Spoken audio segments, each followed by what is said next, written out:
Chamber ముందుకు రావాలండి. నేను నేను ఛాంబర్లో ఏ పొజిషన్ తీసుకోను.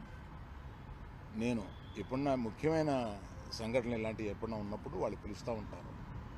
నేను వెళ్ళి పెద్దగా నేను చెప్పాల్సింది చెప్పేసి వచ్చేస్తూ ఉంటాను. నేను రెగ్యులర్గా జరిగే ఛాంబర్ మీటింగ్స్కి అది వెళ్ళను. నిన్న అంటే కావాలని నిన్న పిలిచారండి.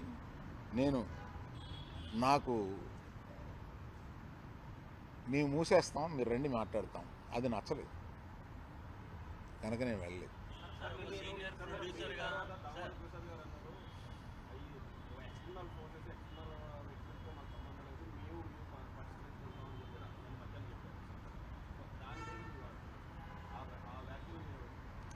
అంటే మాలో మేము పరిష్కరించుకుంటాం అన్నది ఏంటంటే, నిర్మాత, డిస్ట్రిబ్యూటరు, ఎగ్జిబిటరు మధ్యలో సమస్యలు ఉంటే మేము పరిష్కరించుకుంటాము అని అనుకుంటారు అని అనుకుంటున్నాను.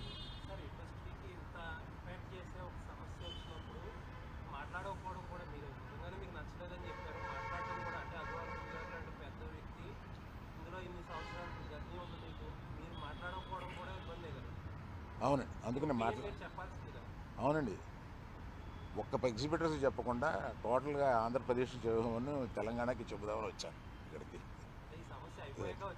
లేదు అవలా.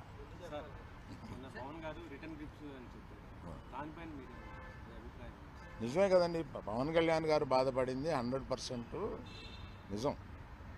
ఆయన సినిమా వస్తుంటే మేము థియేటర్ మూసేస్తాం అని అంటే ఆయన బెదిరిస్తున్నారా ఏంటి?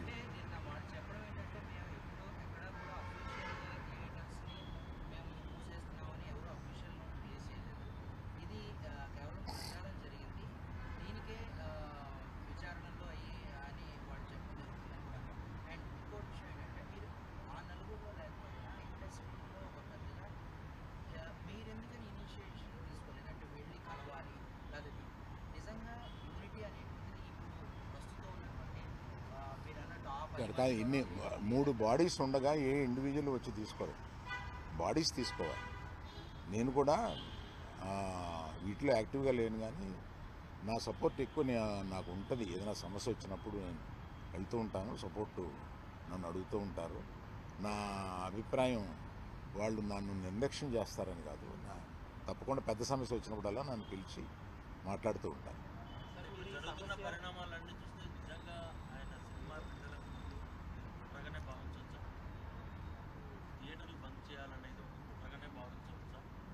లేదండి, అది నేను కొంతమందితో మాట్లాడితే ఇది తాత్కాలికం.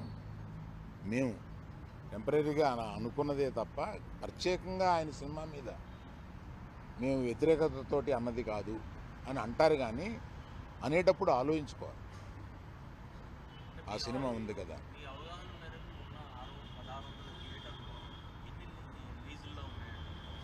సరైన లెక్క నా దగ్గర లేదండి.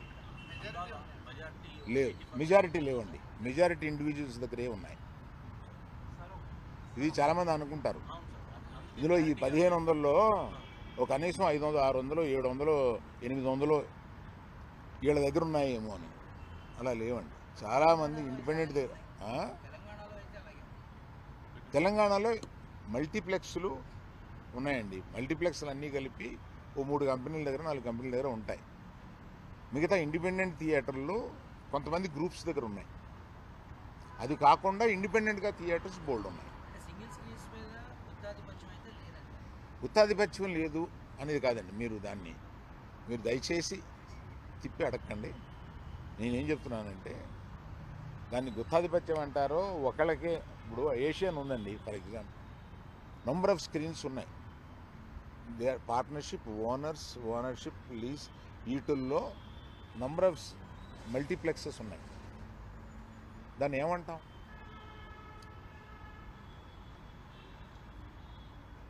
మీరేదో అడుగుతున్నారు.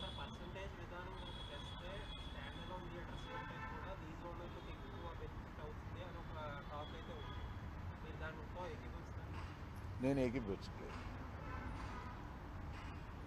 అసలు.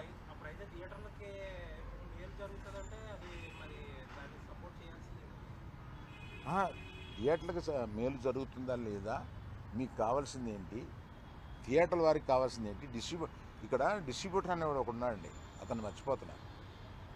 డిస్ట్రిబ్యూటర్కి ఏం కావాలో కూడా ఆలోచించాలి. నా దగ్గర నుంచి సినిమా తీసుకెళ్ళేది థియేటర్ ఓనర్ కాదు, నా దగ్గర నుంచి సినిమా తీసుకుని వెళ్ళేది ఒక డిస్ట్రిబ్యూటర్.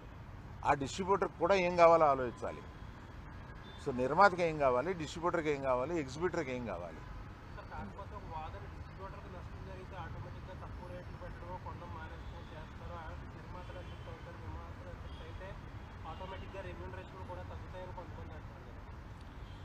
అది ఫార్ ఫెచ్డ్ థాట్.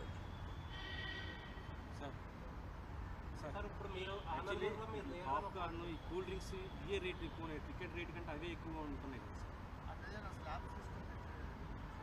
దాని మీద నాకు అవగాహన లేదండి. మీరు వెళ్ళినప్పుడు ఎప్పుడైనా తీసుకుని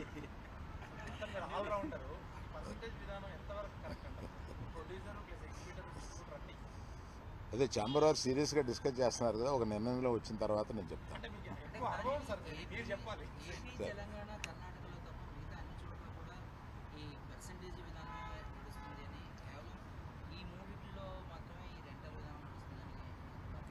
ఏమండి, తెలుగులో మాత్రమే ఎందుకు గొప్ప సినిమాలు వస్తున్నాయి? దీనికి ఒక కారణం చెప్పగలమా? అలాగే ఆ పరిస్థితులను బట్టే వస్తుంది తప్ప అన్నిటికీ ఓ రీజన్ ఉంటుంది. ఫస్ట్ ఈస్ట్ గోదావరిలో స్టార్ట్ అయింది, మీరు ఫాలో అయ్యి ఉంటే ఫస్ట్ ఈస్ట్ గోదావరిలో స్టార్ట్ అయింది.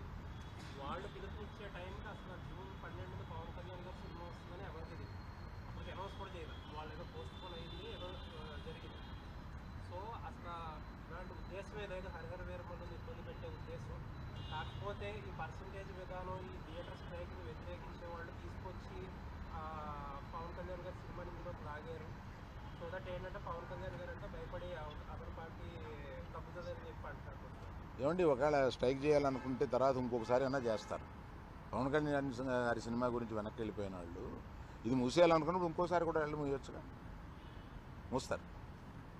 కానీ ఈ సమస్యను డిస్కస్ చేయకుండా ఏకపక్షంగా అలా అనడం అనేదానికి నేను వ్యతిరేకం. అందుకని నేను ఆ మీటింగ్కి వెళ్ళాలి. సార్, మీరు ఇప్పుడు థియేటర్స్ మీద మీకుండే సెంపతి మీకు ఉంది, మీరు ఇప్పుడే చెప్పారు.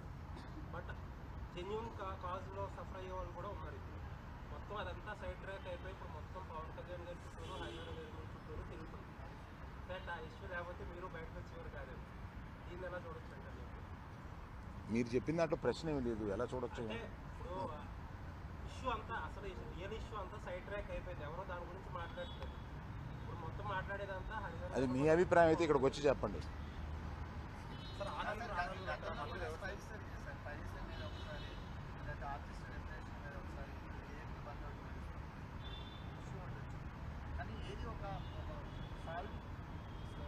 సొల్యూషన్